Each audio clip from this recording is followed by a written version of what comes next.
Alright, hey everybody, it is I, Umber Rays, here to talk to you about the global news this week. And backing me up today is one of my favorite songs in the entire world. Also, got a little bit of the Metroid bug, so to speak. Hopefully I can see a doctor to get rid of it. Yeah, I've been playing Metroid Prime Remastered a lot over the weekend. So much so that I really didn't do that much in Wotv at all. I've been ignoring Porcelain Tower. I said, you know what, top 10,000 in Arena, good enough for right now. But with all of that being said, yes, JP is getting a new Valentine's Day unit that Global will also get in the near future. But you guys are getting something a little bit early this week. I'm talking, of course, about the unit. Wait for it. Wait for it. She's here somewhere. Now, I'm also just going to make sure I've got this right for the global. It's Amnelis, right? I'm saying that correctly? Amnelis. Yes, the Thunder Sage of Hess. I do believe by reputation, who... Honestly, of course she's a water character. Gumi at this point is just hilarious when they constantly have, like, this character is a thunder character, my lord. But if she is an incredibly powerful mage, I'm sure that in a sensible, real game, she would undoubtedly be a master of multiple types of magic. But you know what? She's holding back her thunder for a future. Alright, so this character, I wanted to spend a little more time talking about than just shoving it into my JP news video. Because, honestly, Amnelis was almost completely overlooked, and she was definitely not hyped at the time of her release on JP too terribly much. Not because she was a bad unit. We had the Wotv calc data, people did videos on, and they basically said, yeah, she's very, very strong. But Sephiroth's shadow is quite long and definitely just kind of eclipsed her in a lot of the JP community. If you know what, there is a character that you see now in like a lot of multiplayer rooms, it's Sephiroth. If you see him, a character specifically a ton of times in Arena, it's Flag Glassy, but also Sephiroth.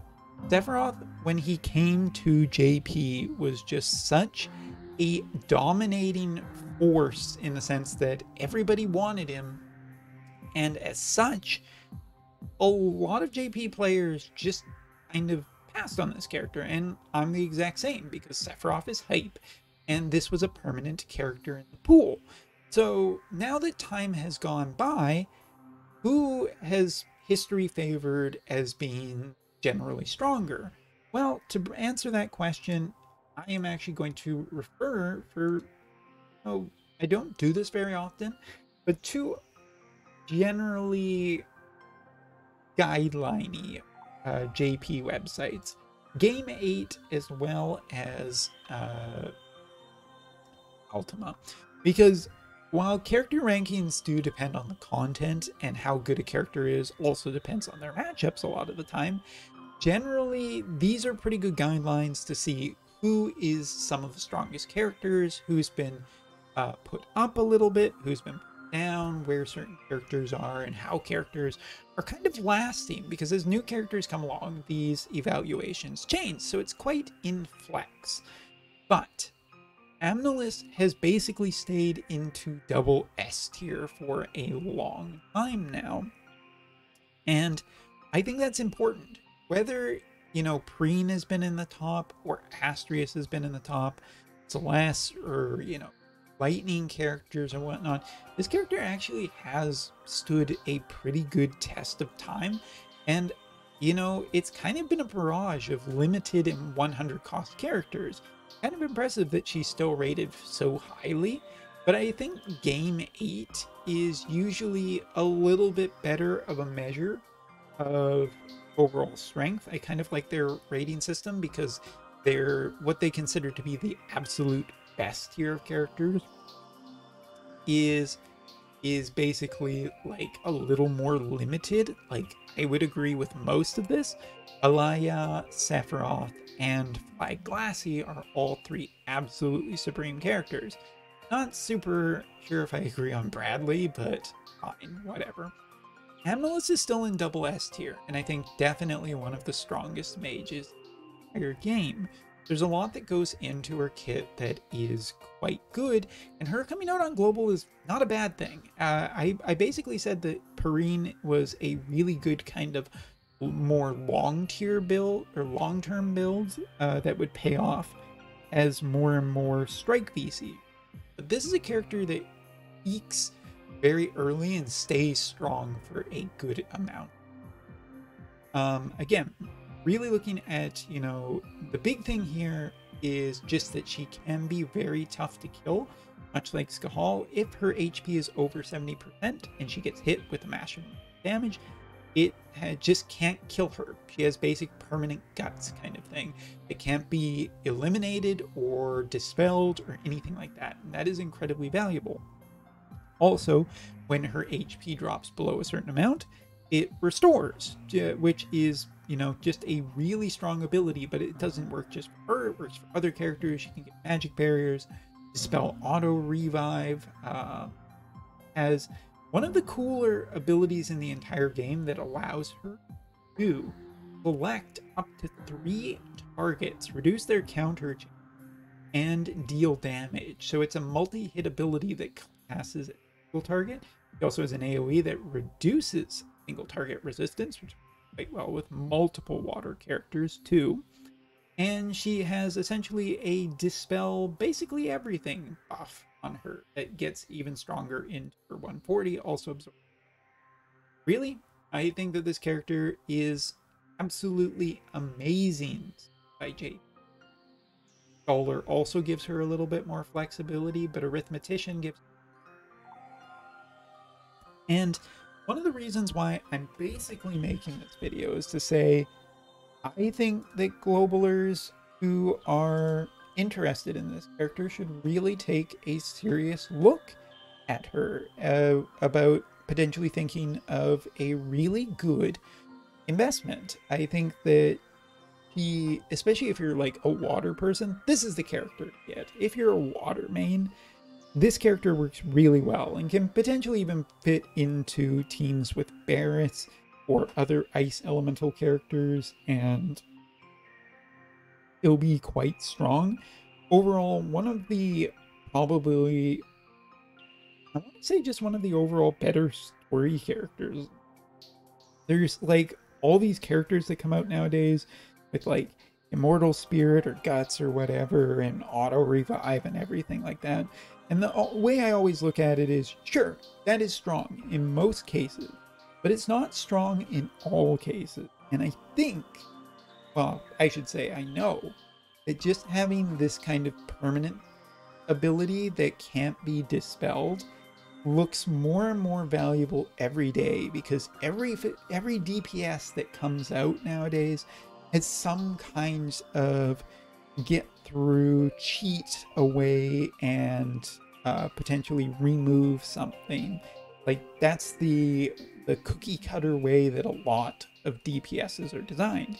But here we have a DPS that has a lot of support for different characters, potentially even in different elements, that is a healer without being directly a healer, that also has like insta-casting or just very powerful spells. So yes, I would like to say that I think that this character is absolutely someone that globalers should take into consideration if they want a very, very strong character for the future, who remains in the one of the top echelons for strongest character. He does get overshadowed by Sephiroth, and there's no doubt in my mind at this point that Sephiroth has earned his place in the top of the echelon of characters, because very durable, he has a fully completed kit, he has a lot of utility, and honestly, if you're doing multi, having a bunch of Sephiroths is a good way to guarantee that you'll do quite well. But don't underestimate the water elemental mage, and this is the water elemental character that I think is just good for all accounts. So I'm going to put a stronger recommendation than I normally would for this character, because on JP, I don't think she got necessarily enough attention, and she's lasted quite well. It seems like most people just don't have her. Personally, I mean, I got her quite late, but as you can see, I am getting closer and closer to getting her into EX, when I think she'll really start shining and be a character that, especially with the upgrades to the water element, with Astrius, for instance, getting his 140, is, you know, the water element is looking way better now than it has been for the last, I don't know, let's say 6 months and call it at that. Now, as for the other global news, this character is obviously like a little bit earlier than she is normally supposed to be. There really isn't too much to be said about that. I think it's just generally interesting that they've chosen to do this character so early. It will give her more time and earlier to stand out, but I wonder if they'll even overcompensate on this, because they were obviously very nervous about this character coming out in the same way that she did for JP, and that means that maybe they're gonna buff her on a VC or something, and that might also just push her into being even better. Don't sleep on this character. Not really too much else that I want to talk about on global right now. You kind of got that scene 2, you got quick pick match, which also is mirroring JP and this character. But the one thing I'm going to close out this video with is not that, where was it? Yes, Q&A. And the Q&A corner, send your questions for the 3rd anniversary live stream on March 18th. Dear Globalers, I don't want you to be mean, but could you possibly do just a little bit of trolling on this one? Seriously. Someone asked if, honestly, if there's any improvement, if you can get like a massive amount of improvements for the reincarnation system. And throw in a good word for the JP side on that one too, because we'd love some improvements to the reincarnation system as well.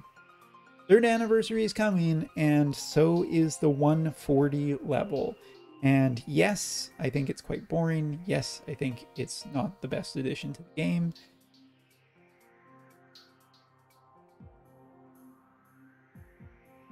I bet you were waiting for the but. So am I. Thanks for watching. See you next time.